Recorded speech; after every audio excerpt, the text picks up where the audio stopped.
Tapi kalau Gibran pura-pura jadi orang bener, jangan salah. Kami akan lawan Gibran. Kami jangan berharap di 2029 Gibran bisa maju.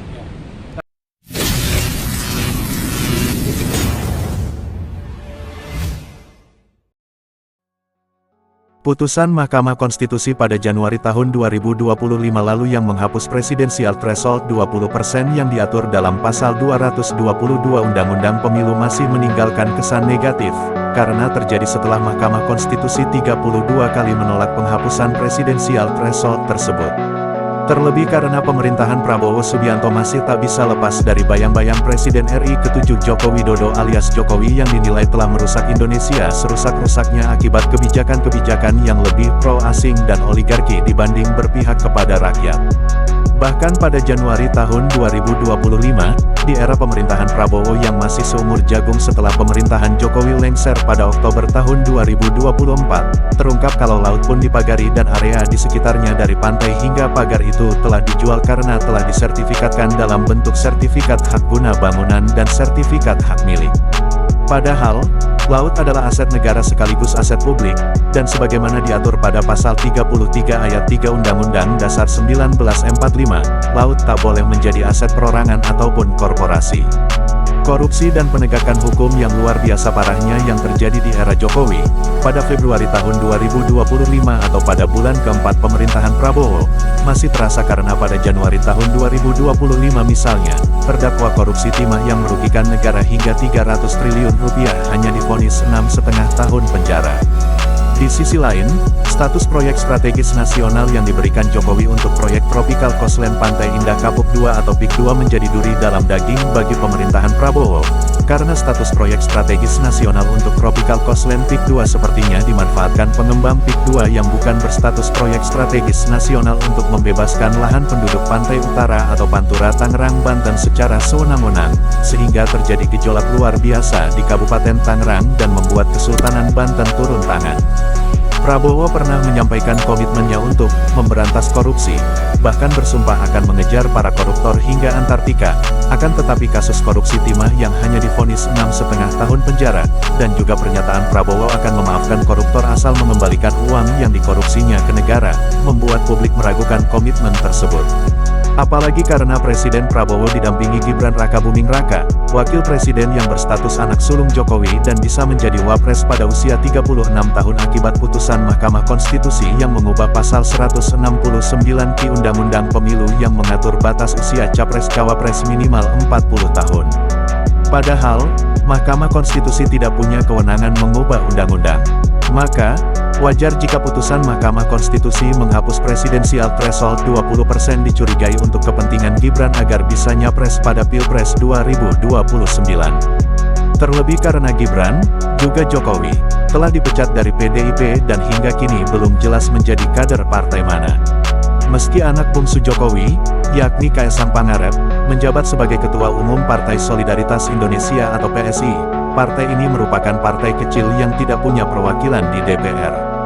Dengan Mahkamah Konstitusi menghapus presidensial threshold 20%, maka partai seperti PSI pun bisa mengusung capres sendiri di Pilpres 2029.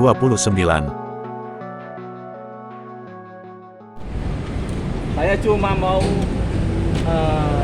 memberikan sedikit nasihat kepada orang tua yang namanya Pak Prabowo. Masya Allah. Jadi orang tua mesti dinasihati juga, Bang. Ya. Supaya langkah-langkahnya Bukan nggak nasihat, salah. masukan. Itu yang pertama, dan kedua nanti kepada seluruh rakyat Indonesia. Yang pertama itu, Pak Prabowo sebentar lagi mau puasa, mau lebaran.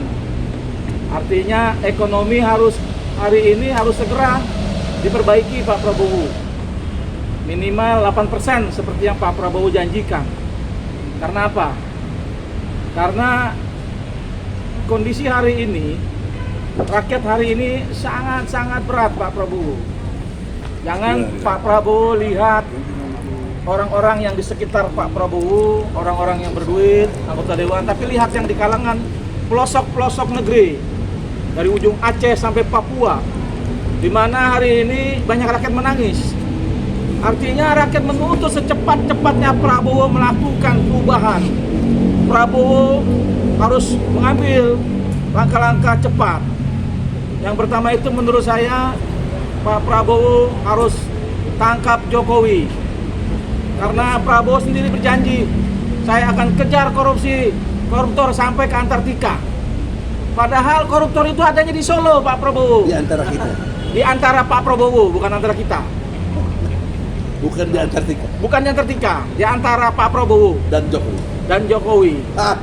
Dan juga menteri-menterinya itu yang dekat Pak Prabowo. Bukan di gurun pasir. Apa? Bukan di gurun pasir. Bukan di gurun pasir. Pak Prabowo kalau ngomong jangan ngaco-ngaco dong. Kita pakai bahasanya Pak Rizal Ramli lah. Jangan ngaco-ngaco.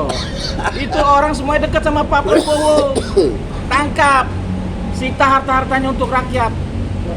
Agar apa? Agar APBN punya anggaran nih yang sekarang ini terkeok-keok gitu loh Pak Prabowo. Yes.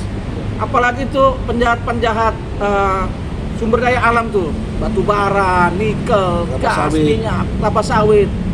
Sikat Pak Prabowo. Kalau Prabowo nggak berani itu, jangan berharap kita salut sama Pak Prabowo. Tapi kalau Pak Prabowo berani, saya yakin seluruh rakyat Indonesia mendukung Pak Prabowo. Ada, bukan di belakang, di depan Pak Prabowo. Nah, permasalahannya hari ini, apakah Pak Prabowo berani? Tapi saya yakin Bang, Prabowo ini Jenderal Kopassus, sekarang Presiden. Yang dulu nih kami semua ini pendukung Prabowo ini, rela mati. Bang Egy ditangkap, di penjara Pak Prabowo, untuk belain Pak Prabowo. Nah, harusnya Pak Prabowo berpikir, kenapa mereka begitu mau berkorban untuk seorang Prabowo, untuk menjadi seorang pemimpin yang hari ini apa yang dicita-citakan Prabowo tercapai.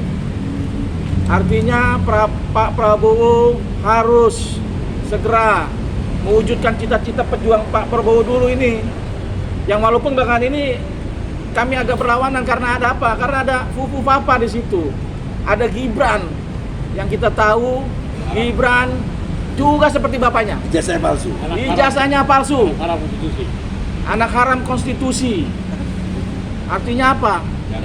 Saya melihat PT sudah 0%. Banyak orang menduga 0% ini akan diambil kesempatannya oleh Jokowi. Untuk apa? Untuk menaikkan Gibran. Tapi saya bilang hari ini, Gibran ijazahnya palsu. Sebentar lagi kita laporkan ke Barreskrim. Agar apa? Agar rakyat tahu.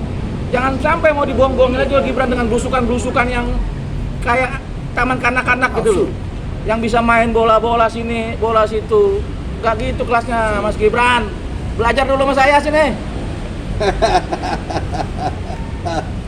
Itu yang pertama. Yang kedua, kepada seluruh rakyat Indonesia. Yes. Yang hari ini ingin perubahan, ingin perbaikan hukum, ingin ekonominya baik. Ayo bergerak bersama-sama. Kita lawan oligarki, kita lawan koruptor yang ada di negara ini, yang katanya 1% menguasai hampir seluruh tanah di Indonesia. Semua yang ada di ujung Aceh sampai Papua, yang kira-kira dizolimi, harus berani melawan. Saya yakin Prabowo nggak seperti Jokowi, nggak bakalan sembarangan nangkep orang, nggak bakalan sembarangan memenjarakan orang. Kapolrinya juga nggak seperti Tito Karnavian yang dulu tukang tangkepin orang, yang hari ini Tito akan dituntut oleh KM 50-nya umat. Hati-hati Pak Tito Karnavian, dosamu masa lalu. Rakyat ingat, Jokowi, menteri-menteri Jokowi, hati-hati. Kekuasaan itu nggak lama. Kekuasaan itu ada batas waktunya. Di saat kamu zolim sama rakyatmu, di saat kamu dikasih kekuasaan besar oleh Allah Subhanahu Wa Taala, kamu zolim. Yang marah itu 270 juta akan mendoakan kepada Allah, ya Allah jangan zolimi aku, zolimi dia sezolim-zolimnya, laknat dia. Saya yakin kalau kamu zolim, tidak bertobat, tidak segera meminta maaf, tidak mundur, hari ini kita susah untuk minta Prabowo memecat menteri-menteri Jokowi, karena kita lihat hari ini mungkin ada kesepakatan yang kami tidak tahu, tapi lebih baik rakyat tahu, lebih baik semua menteri-menteri Jokowi yang terlibat korupsi yang nggak benar, segera mundur, jangan sampai dipecat Prabowo. Gibran, yang kira-kira nggak benar, Pak Prabowo tuh tahu Gibran nggak benar, segera mundur aja. Rakyat akan melihat Gibran orang baik. Tapi kalau Gibran pura-pura jadi orang benar, jangan salah, kami akan lawan Gibran. Kami jangan berharap di 2029 Gibran bisa maju. Karena apa? Kami tahu Jokowi udah kebuka kartunya dengan belusukan sini, masuk ke gorong-gorong. Mainannya Gibran, mainannya Jokowi.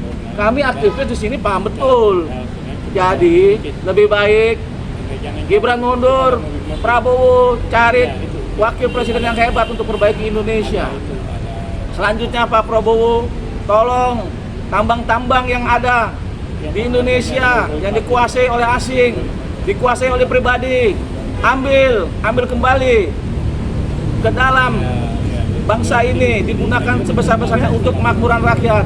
Saya akan jamin rakyat nggak akan susah, Prabowo nggak akan naikin pajak, rakyat pendidikannya akan gratis, kesehatannya akan gratis seperti yang Prabowo inginkan. Semoga apa yang dicita-citakan Prabowo untuk Indonesia maju, Indonesia emas, dan mungkin di akhir-akhir umur Prabowo ingin berjuang, ingin berguna kepada bangsa, dapat tercapai dan Allah menyetujuinya. Saya begini karena saya mencintai Prabowo. Saya ingin bangsa ini bagus, rakyat tidak menderita. Karena apa?